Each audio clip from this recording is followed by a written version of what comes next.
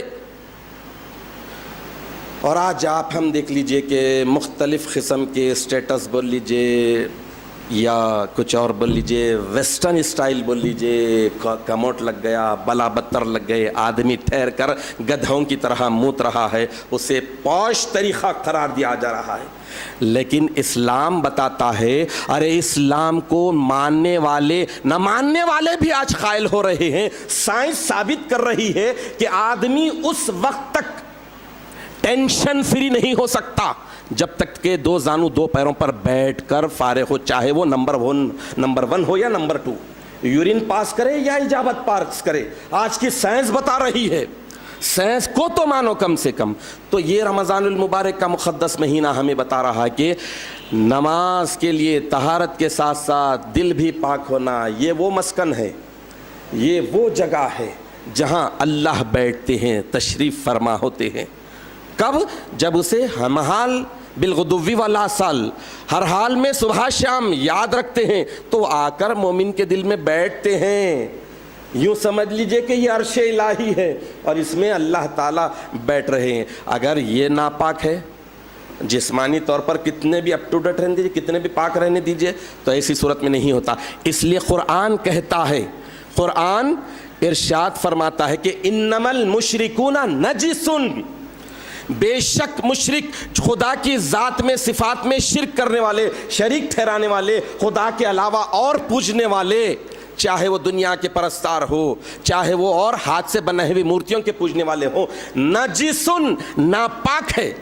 تو مشرک نجس ہوتا، ناپاک ہوتا، تو یہ بتانا مقصد ہے کہ آدمی کا ظاہری حلیہ کتنا بھی صاف ستھرا اپ ٹو ڈیٹ ہو، اسمارٹ ہو، آدمی اسمارٹ نہیں ہوتا۔ دل پاک ہونا، نیت پاک ہونا، عقیدہ پاک ہونا، ایمان صاف ستھرا ہونا، تو ہی وہ پاک اور صاف ہوتا۔ اگرچہ کہ ایماندار ہے، سچا ایماندار ہے، لیکن اس کے لباس پر 7 پیون ہیں، تو قربان جائیں شاہ نعمت رضی اللہ تعالیٰ عنہ ارشاد فرماتے ہیں کہ میں میری بیٹی کو اسے دوں گا جو پیون پر پیون 3 پیون لگاتا ہے۔ پیون بولے تو کسے کہتے ہیں؟ جو پیچ لگاتے ہیں کپڑے پر، آپ تو کبھی دیکھے بھی نہیں ہوں گے۔ ایک کپڑا نہیں، پہلے لباس کم ہوتا تھا تو پیون لگاتے تھے۔ مشکل سے پہلے مانگنے والے گداگروں کے پاس بھی پیون ہوتے تھے۔ آج کل تو مانگنے والوں کے پاس سیل فون ہے، ATM مشین آ گیا ہے اور مختلف چیزیں آ گئی ہیں۔ تو مختصر یہ کہ ایک وہ مومن جو بظاہر لباس میں اس کے پیوند لگے ہوئے ہیں، لیکن ایمان کی اس بلندی پر بیٹھا ہوا ہے کہ شاہ نعمت رضی اللہ تعالیٰ عنہ ارشاد فرما رہے ہیں کہ میں میری بیٹی، میری جگر کے ٹکڑے کو اگر میں دوں گا تو کسے دوں گا؟ جنگ دولا کو نہیں، مالدار کو نہیں، منصبدار کو نہیں، بلکہ پورے چاہ کے ساتھ ارشاد فرما رہے ہیں کہ جسے پیوند پر پیوند 3 پیوند ہو۔ تو ایمان اور کفر میں یہ فرق ہوتا ہے۔ تو رمضان المبارک کا یہ مقدس مہینہ ہمیں بتا رہا ہے مال کو پاک کرنے کے لیے، اعمال کو پاک کرنے کے لیے، عقائد کو پاک کرنے کے لیے کیسے کریں۔ ایک وضو کی بات ہی نکلی تھی، وضو کے بعد کی دعا سناتے ہوئے اپنی بات ختم کرتا چلوں۔ وضو کے ہر عضو کو، ہر پارٹ کو دھونے پر کیا کیا خوبیاں ہیں آپ نے سنا۔ حدیث شریف میں بتایا گیا چہرہ دھوتے ہیں تو چہرے کا جو سب سے امپورٹنٹ پارٹ ہے وہ آنکھ۔ اس سے پوچھیے آنکھ کی قدر و قیمت جسے جو نابینا ہے، جسے نظر نہیں آتا۔ تو آنکھ ایسی چیز ہے دیکھ کر ہی کئی چیزوں کی لذتیں حاصل کر لیتی ہے۔ تو اس سے جو گناہ ہوتے ہیں وضو کی وجہ سے وہ ختم ہو جاتے ہیں۔ ہاتھ سے جو گناہ ہوتے ہیں ہاتھ کو دھونے کے بعد وہ نکل جائے پیر سے.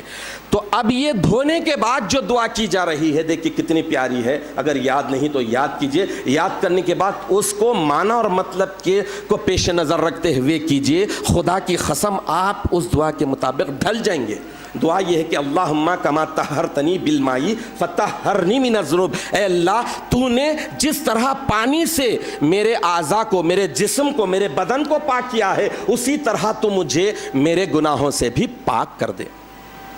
تو جب آدمی سچے دل سے وضو اچھا کرتا ہے, اس کا وضو صحیح ہو جاتا ہے, اللہ تعالیٰ کے پاس قبول ہو جاتا ہے, تو پھر نماز ہوتی ہے, نماز قبول ہوتی ہے. تو نماز میں اللہ تعالیٰ یہ پاور رکھے ہیں, یہ قوت اور طاقت رکھے ہیں کہ ان الصلاۃ تنہا عن الفحشاء والمنکر, بے شک نماز بے حیائی اور برائی کے کاموں سے روکنے والی ہے. روکنے والی کب بنے گی؟ جبکہ وضو بھی اچھا ہو, نماز بھی اچھا ہو, اور جس کی نماز پڑھی جا رہی ہے, جس کے سامنے سجدہ کر رہے ہیں, اس کا جہ و جلال, عزت و کمال, اس کی ذات ہمارے سامنے صحیح طور پر پیش نظر رہے. ہم اللہ تعالیٰ سے دعا کرتے ہیں کہ اللہ تعالیٰ ہمیں نیک عمل کرنے کی توفیق عطا فرما. رمضان المبارک میں جس طرح ہم روزہ رکھ کر ایک روزے دار بننے کی کوشش کر رہے ہیں, بقیہ زندگی کو بھی ہمارے لیے رمضان المبارک بنا دے, ہمیں روزے دار بنا دے, گناہوں سے بچنے والا بنا دے. آمین یا رب العالمین. وآخر دعوانا ان الحمد للہ رب العالمین.